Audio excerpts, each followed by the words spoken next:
On va maintenant rentrer dans un volet qui est davantage celui de l'accompagnement et des différents dispositifs qui sont mis en place pour vous accompagner, les établissements, dans le raccordement à l'initiative.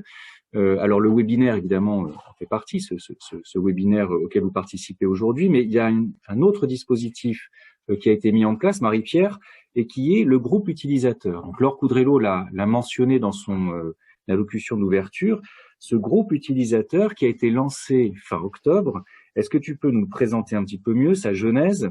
Est-ce que tu peux nous dire quels sont ses objectifs, qui le composent aussi, et puis comment s'organisent ses travaux finalement?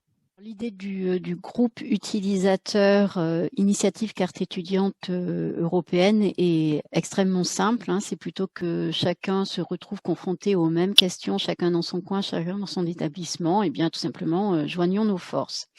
Donc l'idée de ce groupe, l'objet de ce groupe est de rassembler un panel représentatif des établissements de l'enseignement supérieur français, ainsi que des représentants des principales parties prenantes à l'implémentation de l'initiative, donc agences, messeries, mais aussi les réseaux professionnels et institutionnels, les opérateurs de l'État.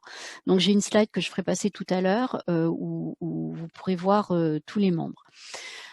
Donc l'objet, c'est d'être représentatif, c'est aussi d'identifier les principaux besoins des établissements pour qu'ils soient en capacité de déployer l'initiative dans toutes ses dimensions et selon le calendrier collectif européen. Donc c'est un groupe qui est extrêmement actif, très opérationnel. On s'est réunis pour la première fois il y a 3 mois. On a ensemble, avec les établissements, identifié les principaux enjeux que eux voyaient, auxquels ils sont confrontés très concrètement sur le terrain, les besoins pour répondre à ces enjeux et face à ces besoins, quelles seraient les actions prioritaires que le groupe pourrait mettre en œuvre.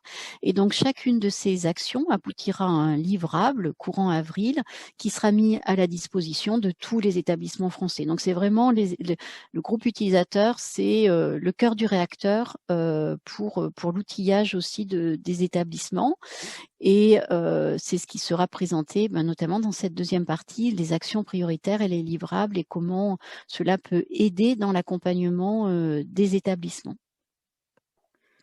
Merci. C'est aussi l'occasion d'ailleurs de remercier les personnes qui sont partie prenante donc, de ce groupe utilisateur et qui animent avec nous ce webinaire, et notamment au travers des 3 sous-groupes dans lesquels on va désormais se